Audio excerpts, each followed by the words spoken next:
Okay, I want to welcome you all to the webinar presentation of the AMA dr2dr Secure Messaging System. I'm Michael McDermott. I'm the Project Manager for Secure Messaging, and I'm going to be doing this presentation along with Brendan Blank, the Vice President for MicroQuest. Today what we're going to do is give you an understanding of where we are in the project and what's happening on secure messaging and why the AMA is involved. So what we'll cover off is the rationale for the secure messaging system, the benefits that we see for patients and providers and the health systems as a whole, how we see physicians actually using the doctor-to-doctor system. We'll talk about privacy and security because we know it's an important topic for people. We'll cover off long-term vision for secure messaging, where we see this going in the province, and then we'll do the demonstration of the system. So Brendan will come up and give you a tour of the system. And then we'll talk about development and rollout, where we are right now. And we'll talk about how sections and physicians can become more involved. So what is secure messaging? I guess we'll start by saying it's a way to securely send information back and forth between providers about patient care. The big difference between secure messaging and secure email is that on a secure messaging system, everything's coming into a single server. And I'll talk a bit about that in a second. The other thing about secure messaging is that it's compliant with your industry standards. So the Health Information Act here in Alberta, FOIP, PIPEDA, PIPA, those types of things. So why are we doing this, and why are we moving forward with secure messaging? I guess the biggest reason is that we know right now physicians are limited in their ability to actually send information back and forth in a secure manner. So if you're providing patient care, there's really no good way to send information from point A to point B in our health system today. So this is a problem that's been recognized by a lot of groups. So the Office of the Information and Privacy Commissioners recognized it, the College of Physicians and Surgeons, the government, Alberta Health, and it certainly has been recognized by the AMA and its members. So a good reason to get moving on it. The other reason we'll just mention is that we know there are gaps in the system right now. The best example we can probably provide is from the Health Quality Council report of December 19th. This is the price report, and if you've read the report, you know there's a lot of issues with care, continuity care gaps that could be addressed by something like a secure messaging system. So another good reason to get involved. And finally, we all know the difference that emails made in the business world. So we know what's happened when the transformation that's happened when we went from going from memos to email, and the same change in care we can expect when we start moving that out in the healthcare system in Alberta. So it's going to enable new forms of care and communication and a lot more opportunities for people to work. Okay, so I just want to talk about the difference between secure messaging and secure email in a little more detail. Again, secure messaging, all of the data resides on a central server, so it's a little bit different from email. With email, you've got your email system, you've got other email systems that are out there you're trying to communicate with. All of those systems need to be secured. You've usually got clients on the desktop that also need to be secured, so there's a lot of moving parts in there, a lot of pieces that actually have to be knitted together to make it work. With secure messaging, everybody logs onto the same server, so we can guarantee that the information is kept in one area, that it's safe, and then when it's transported, it's encrypted properly so that we don't have any issues on it. The other nice thing about secure messaging is that we can have a much easier time dealing with authentication. So we can ensure that whoever gets on the system is who they say they are. So for example, for physicians today, the AMA will be authenticating them before it goes off to the doctor so that we know that the people getting on are appropriate, and then the physicians can actually authenticate and bring on their staff. We can also do this without putting a lot of clients or software on the desktop. It's basically a web-based system, so you can get at it anywhere, and you don't have to worry about the information being secured. Okay, why is the AMA involved? Well, first and foremost, we know that there is a real need right now for a simple tool to send patient information back and forth between healthcare providers. This has been brought up many times by physicians, and it's also been brought forward in the Representative Forum meeting in spring 2014, where the AMA was actually told to engage in this activity. So these are the physicians actually speaking on where it needs to go. The other thing is we actually strongly believe that there's good value to come out of this, both for the patient, the provider, and the health system. And finally, it aligns well with the business goals for the AMA.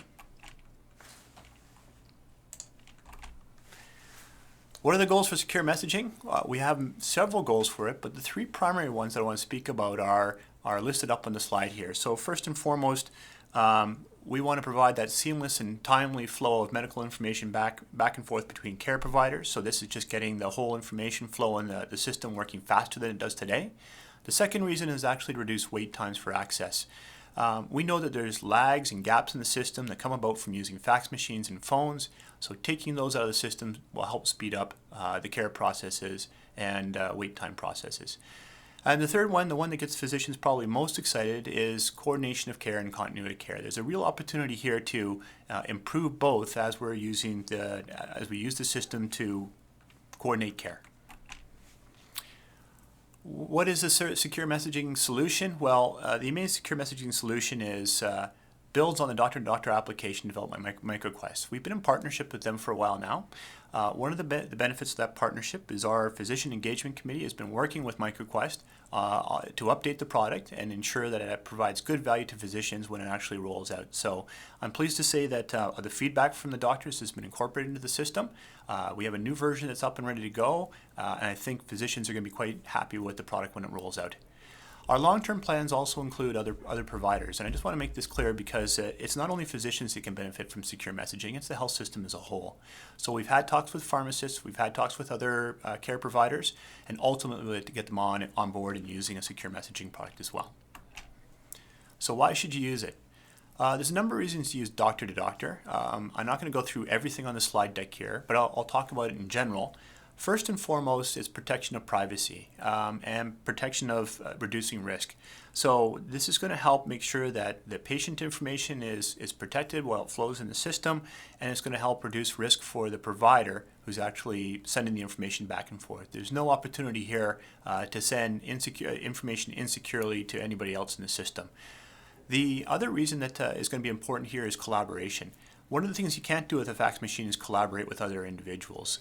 With secure messaging, you can get on there, you can have several people involved in the conversation, you can have it go back and forth very, very quickly to manage patient care. So this is a real improvement over what we've got currently. The third one is improved workflow. So you're going to be able to manage workflow in an easier fashion, work with individuals, move information around faster than you can with a fax or the phone. And finally, it's just that security. It's being able to take things like off-the-record conversations and move them into a place where they're actually on the record and included in the patient care chart. A couple of other key reasons why you want to use this. We've been working diligently on a better address book for physicians and clinics. So this is something that's come out loud and clear from our physician advisory committee. Physicians need to know who they're dealing with, and that means knowing what their specialty is, what the physician does, what they don't do, and also it's important to know whether they're actually in the clinic or not in the clinic. So no more sending faxes off to groups of people that aren't actually looking at the faxes. The system will actually tell you that people are in or out.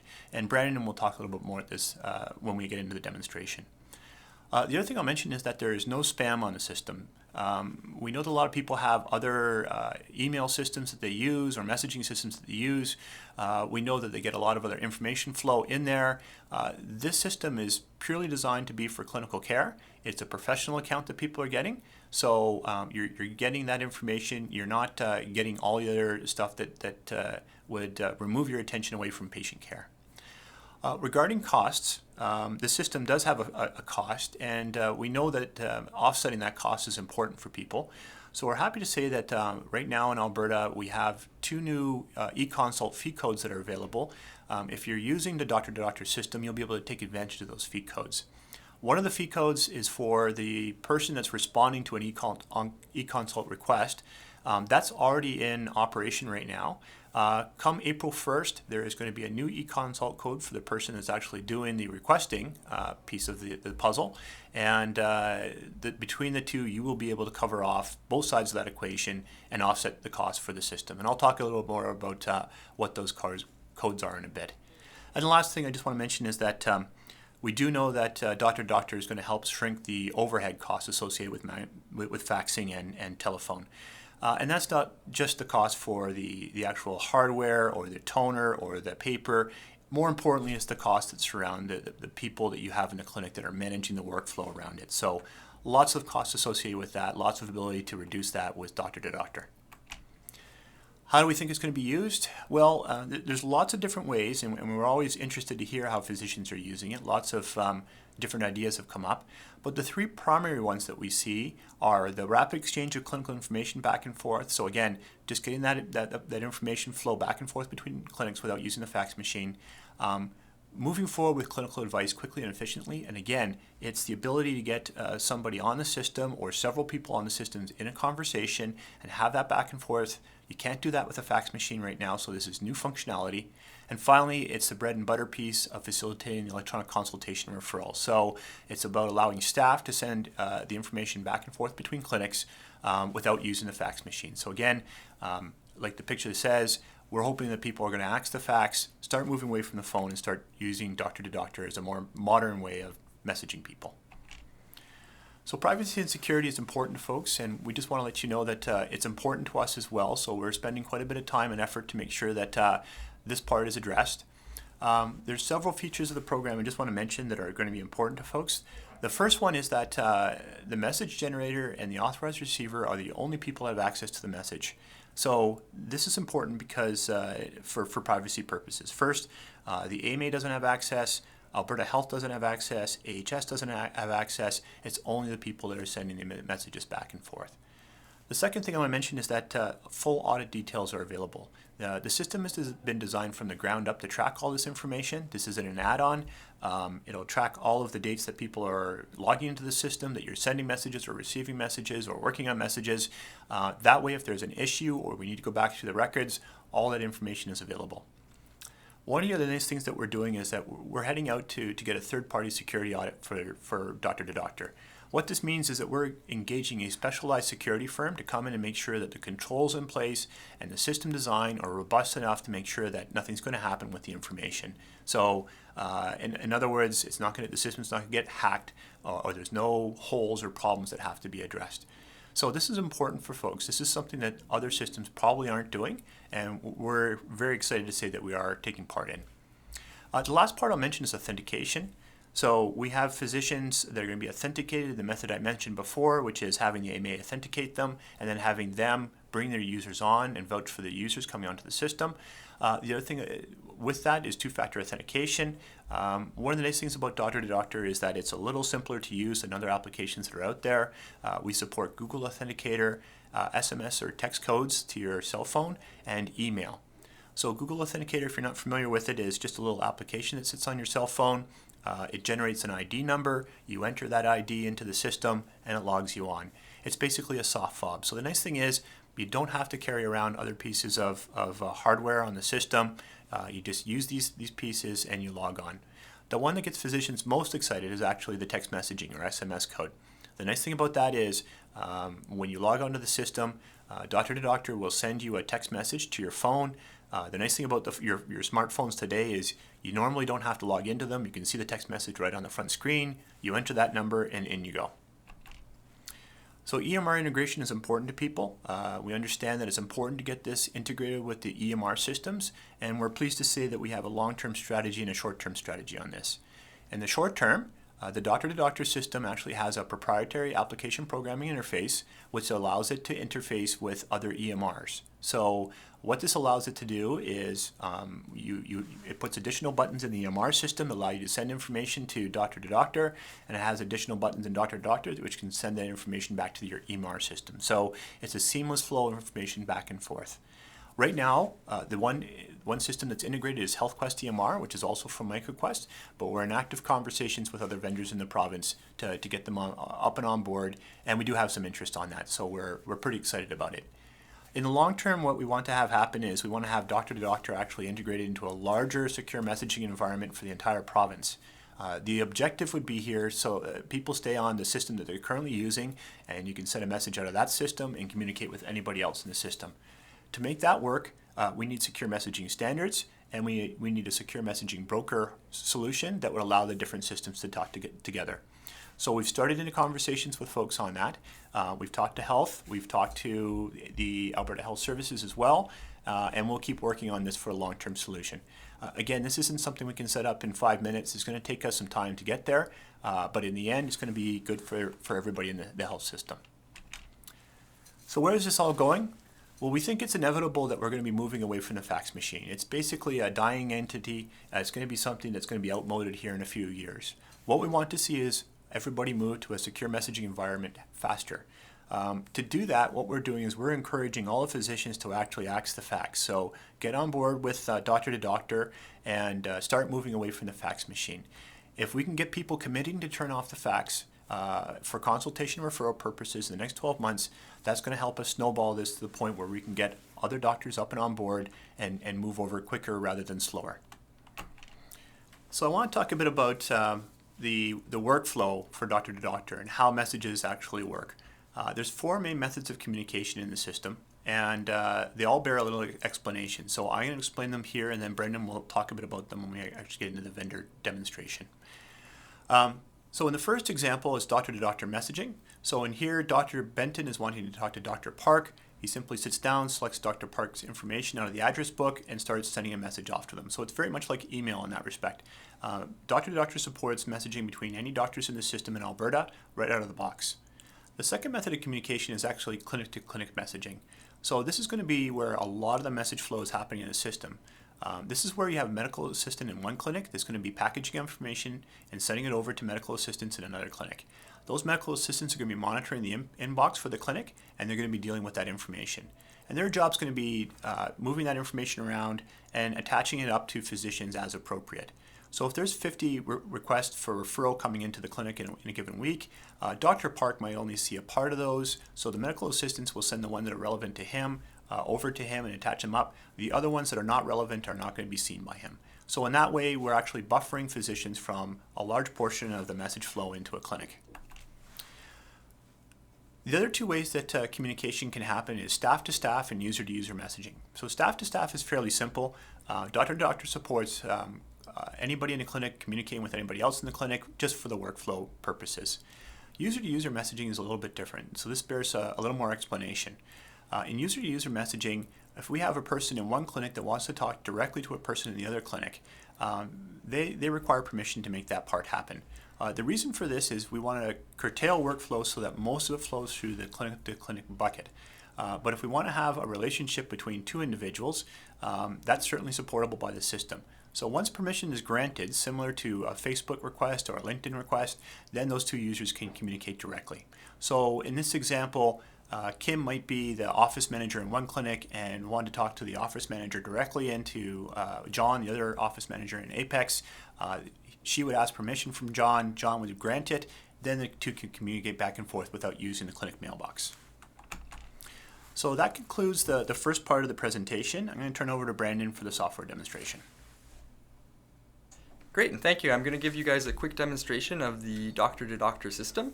So to start off, we're on the dr2dr landing page, which has a fair bit of standard marketing information on it. If you scroll down in that page, there actually is a newsletter. If you're interested in signing up, just enter your first name, last name, and email address, and we usually send that out every few weeks, so it just keeps you up to date with what's going on with dr2dr. We'll skip that right now and just go ahead and log in. So using one of our developers' accounts, this is Dana. I'm just going to punch in the password. And this one does have 2-factor authentication. Not that you can see my phone, but I've got the Google Authenticator app set up. So I'm just punching in the code that it's currently generating. And here we are into the dr2dr system. So I'm logged in as Dr. Clark Bonner, and this is just an overview of the site itself. Down the left-hand side, we have a list of all the mailboxes that Dr. Bonner is part of. And he has 2. He has his own personal mailbox that's got the little physician icon here. And then he also is a member of the Boardwalk Clinic. So that's the public-facing clinic mailbox that he's part of. Within these mailboxes, we have a list of all the conversations that there are. And then as the conversation is clicked on, the conversation itself shows up in the far right pane, and that's the back and forth between the members of that conversation. The mailboxes themselves have statuses, so you can very quickly find messages in any given state. And this is just really for workflow management, but we have in progress, for example. We have pending, not processed, all those sort of things.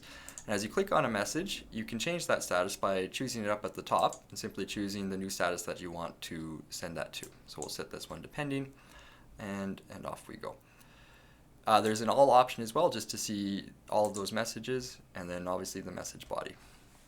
Now within the message, We do have away notifications. So this is much like you would get an autoresponder with an email. You can set an away notification in the doctor-to-doctor system, and if you click on that, it actually gives you information as to why this doctor is away. So in this case, Dr. Christy Cooper is away, and she's not returning until November 10th. So that'll show up even if it's an older conversation that you go back to and the physician is currently away. It does record all that information. To send a message, we simply type in our message and click the send button, and that sends it off. And if somebody's on the other end, they can reply and say, hello. We'll send that message. And we get that conversation coming back in real time. There are read receipts with these messages as well, so I can see that Neil Merritt read this up to this point at 9:42 p.m. or a.m. excuse me, and Dr. Clark Bonner has read it as well, or he sent that message at 9:42 a.m. There's a complete full audit log history of everything that happens within this conversation. So in addition to just when messages are sent and date and time stamped, we also do keep full track that Dr. Bonner viewed this message on this date and time, from this IP address, this computer, all that kind of stuff. So if ever there is a privacy breach or any sort of concern with privacy or security, we do keep all that information, and we can pull that out and provide that to the applicable parties. So now I'm going to go ahead and start a new conversation, and we do that by clicking the green Start a Conversation button. Now, much like email, we actually have options as to who we're sending this on behalf of. So we can send it from Dr. Clark Bonner, or we can also send it on the Boardwalk Clinic because he's part of both of those. And then in the to field, we can just simply start typing the name that we want to send it to. So let's type in Neil. We get Dr. Neil Merritt popping out. And if we're not sure exactly who we want to send it to, we can click the address book button, and we'll actually get a list of all the clinics, doctors, and users within the system. It defaults to clinics. We can click on one of those and get some more information. So it gives us our standard phone book info, address, city, province, postal code, phone numbers, fax numbers, all that information that's been set in there. And then it also gives us any associated doctors within that clinic. So we can add that clinic to the conversation. And let's move over to the doctor tab. And if I just do a blanket search, I get a full list of the physicians within the system. And you'll see Christy Cooper, she is away. So it's that same away message, but it's right there in the address book search. So if you're looking for somebody, maybe you don't want to send it to her because you know she's away, that all shows up right there. Clicking on her, it does give information on all her specialties, special interests, and any clinics that she is associated with. So all that information is included there, and we'll add her to the conversation as well. We'll just quickly move to the Contacts tab. So these are those connections that we've got set up. So I'm connected with Dan Black, Christy Cooper, and Neil Merritt, and their information all shows up in there. And then finally, there's the Users tab, and if I search those out, these are all the users within the system. Very similar, we can click on those and get the phone book information. And if there's somebody that I do want to connect with, we can actually request that right here. We'll choose that, we'll hit request, and it sends off a request.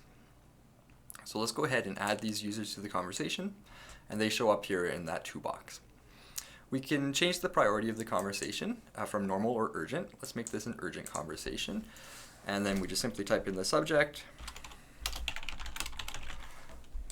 and the body of the conversation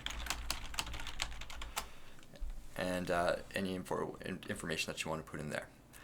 We can attach patient demographics as well. If we click the Attach Patient button, we can add new patients to that. If we click that, we simply get a list of all the standard fields that you would collect, PHN, name, address, date of birth, etc. And all that information can get thrown in and populated into the system. We can also use an existing patient. So these are patients that have previously been used in the system, and we do keep track of all those demographics. Let's choose Harry here. Just rather than typing in all those demographics, we'll hit done. And you can see that his demographics are associated with this conversation now. Finally, we can do add attachments. And this is just a standard attachment grab from your computer. I'm going to choose a PDF document, but you could also choose JPEG files, image files, Word documents, movie files, PowerPoint presentations, all that kind of stuff. And we don't really limit it aside from things like executable files, which obviously you don't want to be uploading. Finally, I'm just going to check off require read receipts so I can demonstrate that functionality, and that's much like the read receipts in email. So we'll send that off, and I'll just take a second here to send, and then as the site refreshes, we get the conversation that we just created. So you can see this is the body of the message, welcome to the webinar. There's a link to the attachment, and if we click on that, it'll actually open up in a separate window with the attachment itself. So this is that PDF document. We have the patient's allergies, problems, active medications, and then a quick little letter referring the patient. That all shows up there within the system. Close that off and back to the message. And if any physicians are online, they can actually get a notification of that and reply back, as we will do. So we get that message back, and then Neil can also flag off that he has read this message, which is an explicit read receipt. So we'll check that off, and that pops out that Neil has read this message. And so we know that Neil is part of this, or is online right now, because up here at the top it actually has a green dot beside his name. So that's a visual indicator that he's online. And if we log him out, then he'll actually go to have a red dot as well. So we do know right off the bat if people are currently on the system or not. Now, the other thing that we can do with dr2dr is that of notifications, and these are very customizable as to how they work. So let's move to the Boardwalk Clinic. We'll just go to the settings information here, and these notifications are actually set up to be weekly email right now, but those are customizable. We could have never or no notifications, an instant notification, daily or weekly, and we can also have email, SMS, text messaging, or both. So all that information can be customized on how they want to do. In general, physicians usually like to do a weekly or a no notification for the clinic. The staff deal with that, so it's not usually something that they're too concerned about.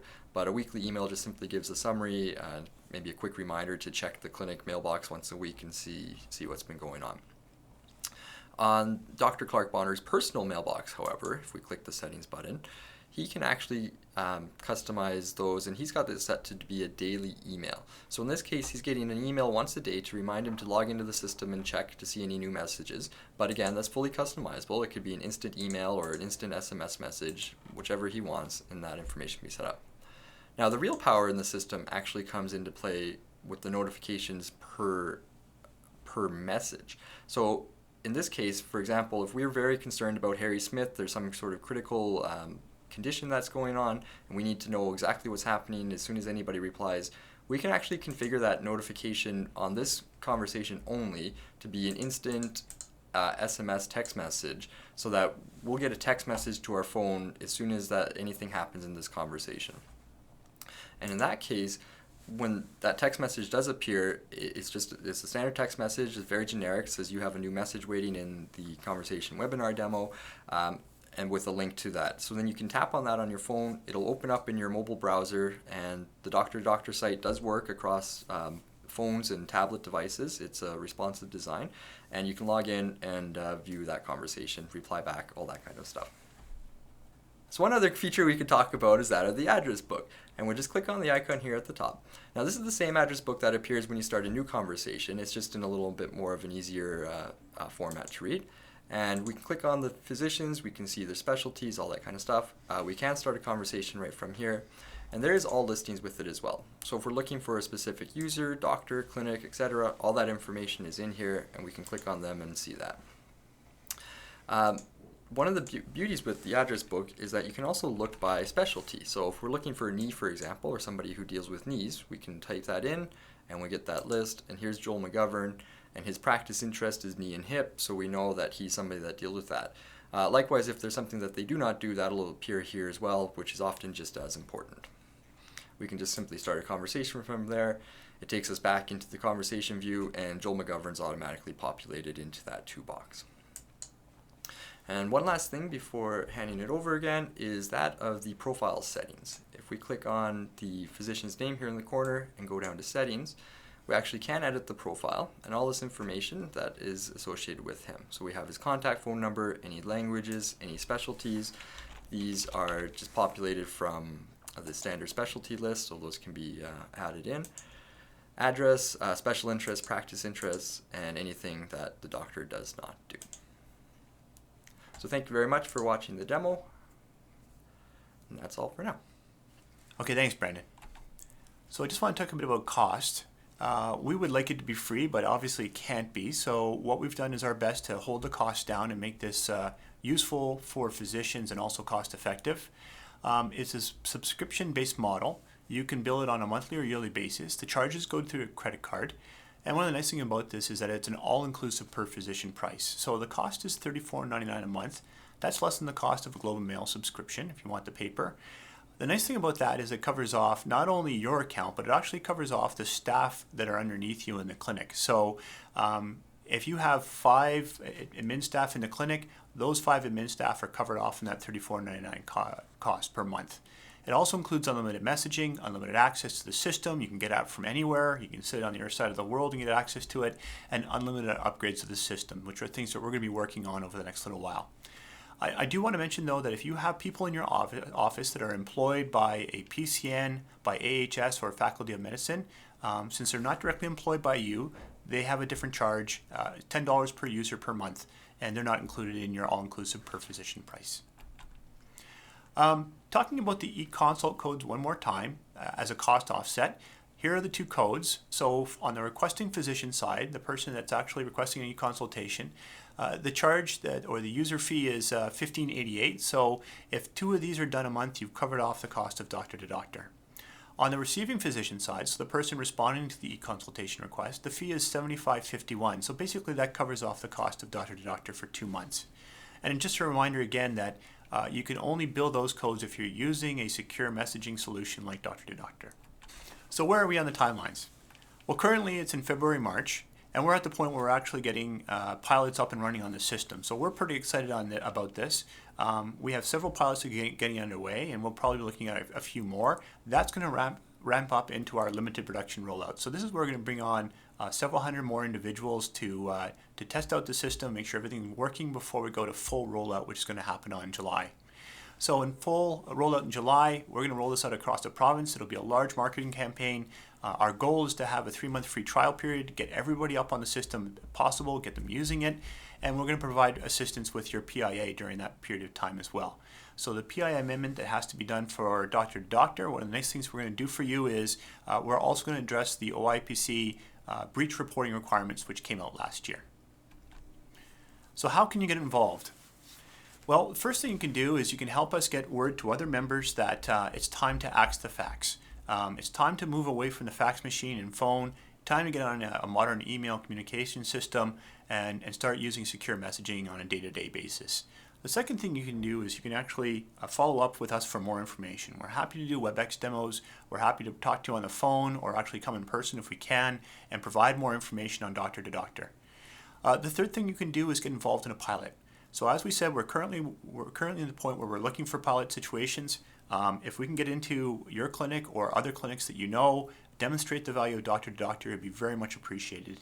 And finally, joining the limited production rollout, which is happening in April, send us a message. We're happy to get you up and involved.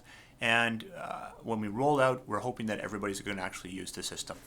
Okay, so that concludes our presentation today. If you have any questions, please feel free to contact us. You can reach us at brandon@microquest.ca or Michael McDermott at albertadoctors.org, or you can send us an email to securemessaging@albertadoctors.org. You're also welcome to check our websites. You can check dr2dr.ca, the main website for the system, or you can check albertadoctors.org. We have secure messaging information up there as well. Thank you very much.